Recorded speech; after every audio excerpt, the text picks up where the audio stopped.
So we are looking at chapter 5 of the Principles of Management book, where we're going to head into strategic management.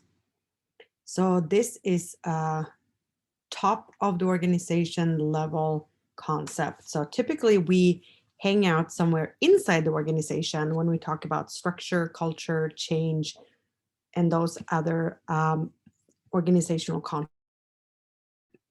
Right now, we're going to look at the most macro level of the organizational concepts.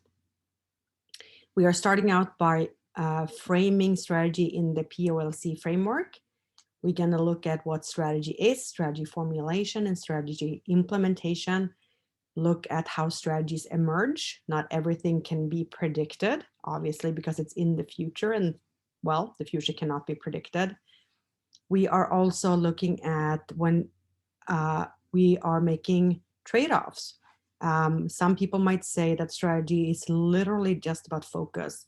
What are we doing and what are we not doing, and choosing between those.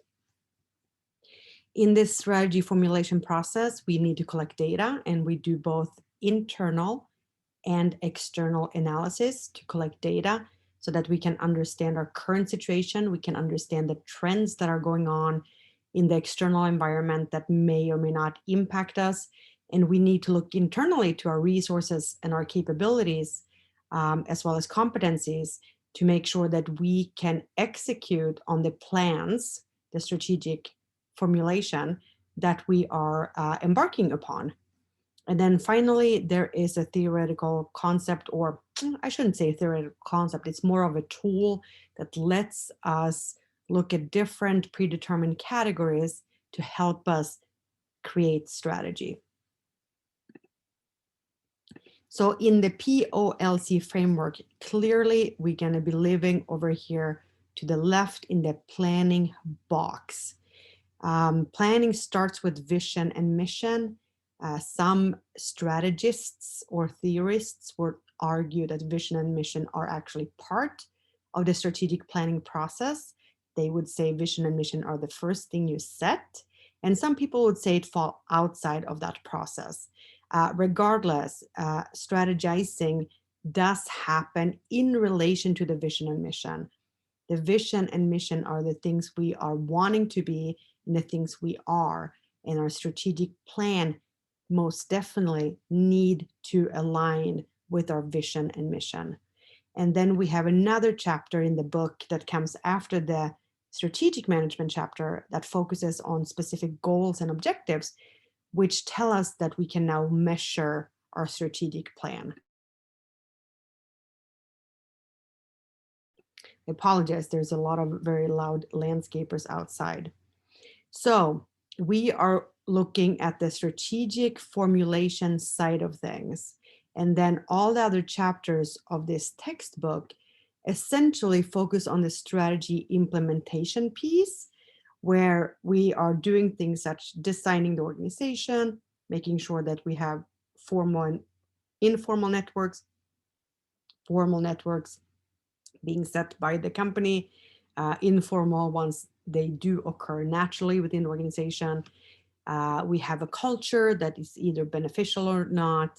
We have the leaders within the organization. Sometimes they're managers, sometimes they're informal. We make decisions, etc., etc. So all these things on the right side here, that's how we make the plan come alive. So we plan and then we implement by organizing, leading, and controlling. So strategic planning is long-range planning, often more than 3 years, sometimes up to 10 or 15 years. We analyze both internal as well as external data to make sure that we can formulate a plan that is realistic and also make us stay successful or become successful. We collect data from multiple sources, clearly, because that's how we do it. We want accurate data and we want data from our stakeholders. And so we might have to go and look in different places for that. We set objectives. Those are our targets, our goals that we can measure so that we are now making our vision and mission come alive. If you are in a for-profit organization, we want to be competitive, meaning we are in the market competing against other actors, and we are successful in that. But of course, we also have government organizations, we have nonprofits, we have other types of organizations, and they also engage in strategic planning because strategic planning is essentially future planning. So this slide nicely is pretty much a recap of the things I just said in the intro couple of minutes here. So the process of strategic planning is how we manage the formulation as well as the implementation, right? So we create the plan and then we implement it. And we're doing it to make sure that we hit our mission and vision, and we are measuring goals and objectives on the way over there. So the strategic formulation is really about the things that we should be doing. Sometimes we say that this is the leadership part of organizations and it looks to the future. And we say that the strategic implementation, this is what we're currently doing. This is today. And this is what managers are ensuring that we are doing correctly. So in the strategic formulation piece over here, we want to make sure we are focusing on the right things, right?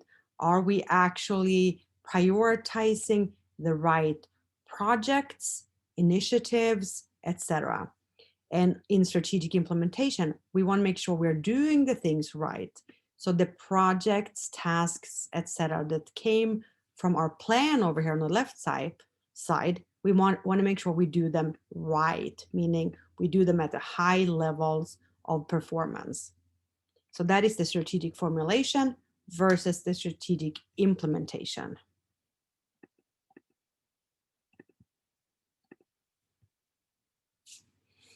We have two types of strategies. We actually have more, but our focus in this book here is on two of them.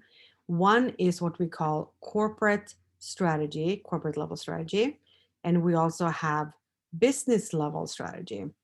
So the corporate strategy is when we're looking at all of the different businesses, resources, capabilities, or activities that a company has. So it's essentially a portfolio of all those things. So that is really at the top level of the organization. And then you might have other things fitting into that top level. But corporate strategy is really at the top level. So for instance, I put Walmart here in parentheses. Walmart has a long line of different businesses that they are in. They sell groceries, they sell clothes, they have a pharmacy, they have an eye care center, optometrists, they do banking, right? All of those could be individual businesses, and they all exist within the umbrella of Walmart. And all these businesses together now constitute the portfolio that is Walmart. So when we strategize, if we are a big enough organization, we have a corporate strategy where we ask the question, what business of businesses should we be in? And how does being in one business help us compete in our other businesses? So for instance, if you were going to Walmart to actually pick up some groceries, right? You're there to pick up some groceries for the week, and all of a sudden you remember that you ran out of socks. So you can pick up some socks at the same time. But you go ahead and you look in your wallet and you realize you haven't cashed your paycheck that you got last week. So instead of leaving Walmart, going to cash your paycheck and then coming back, Walmart now has a bank in the Walmart building where you can now cash your check. So in essentially, Walmart is finding businesses that one human, right, one person could need, and then offering them in the same spot. So all of these businesses together are creating synergy where Walmart is achieving a greater benefit by having these individual businesses in their portfolio. Then we also have something called a business level strategy. A business strategy is the set of strategic alternatives that a company chooses from as it conducts business in a particular industry or market. Okay? So for the business strategy, for instance, let's say we are talking about the banking piece, right? So Walmart has some retail branches right next to their clothing/grocery outlets. In the banking industry, we also have other players. We have Wells Fargo, we have Chase, we have Golden One right here in the Northern California region. So we in the banking industry piece, in the banking industry, we have multiple other players that are literally just banks, right? Wells Fargo doesn't sell groceries. Chase doesn't have an optometrist. Golden One doesn't have a pharmacist, right? These are literally just in the business of money. So that is the business strategy. How do we actually compete in that space? The Walmart bank, how does it compete against the Chase bank, right? That's the business level strategy. So when we are looking at corporate strategy, there are a couple of concepts that we want to keep in mind. Synergy, I already mentioned on the other side. Side works too. So synergy is this up here. The interaction of two or more activities, which creates an effect greater than the sum of the individual efforts. So we typically think of synergy as 1 + 1 = 3. So synergy is something that happens when you put two things together and you get something greater as an output. So as a really simple example, if you feel like making breakfast, right? Eggs by themselves, unprepared, might not be that exciting. Potatoes by themselves might not be that exciting. But if we now prepare the eggs, we prepare the potato, you put together some biscuits and some meats together with that, right? The individual pieces might round up to $4.30. I don't know. But you can sell that plate to somebody and now you will charge them $15. That is a very simple example of synergy where 1 + 1 = 3. So the egg and the potatoes come out as a great plate that you now are excited about. Then we also have something that is called diversification. And diversification is, let me see if I can find a better pen here. Let's pick green. Yeah, green shows up. So diversification is this one right here. The number of different businesses that a company is engaged in and the extent to which they are related to one another. So the extent to which the strategy, the business, is diversified or not. So if you remember on the prior slide, we were talking about Walmart. And I said Walmart does groceries and retails and the eye doctor and the pharmacist and the banking. Those things would all be relatively unrelated, right? Those are different industry. Banking is very different from grocery store, which is very different from a pharmacist that sells you, medicines, right? I'm losing my words here. That would be an unrelated diversification for Walmart. We also have something that is called related diversification. So for instance, if you are looking at Nike, that is in the apparel business. They sell tennis shoes, they sell running shoes, they sell all kinds of apparel, shorts, t-shirts for somebody who is a runner, right? So it's all clothing. There are different lines within the clothing or apparel business within Nike. So you would say that that is related diversification.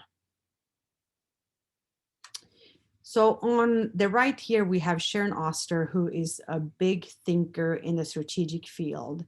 And Sharon was saying that the strategic management literature emphasizes the role of diversification in creating synergies, right? So we diversify to get more bang for the buck.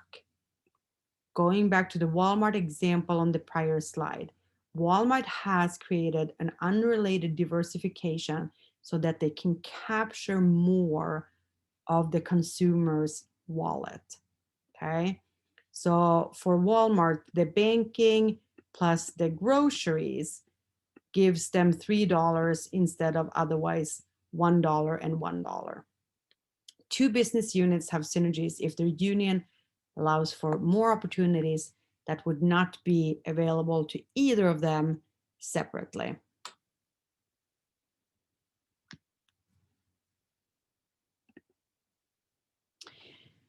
We also have a couple of tools that can help us look at data that we need in the strategic formulation process. And these are SWOT as well as PESTEL. So let's go ahead and look at the SWOT analysis first. So the SWOT analysis has been around for quite some time. And very early on in the history of SWOT, it actually looked something like this over here. So instead of being this 4x4, it was a set of questions that we can still use today, obviously. So the questions were, what can we do? What can we do as an organization? What is it that we want to do? And out of all those options, what might we actually choose to do? Right? So what is it we are able to do? What do we want to do? And out of those things, what would we actually pick? What might we do?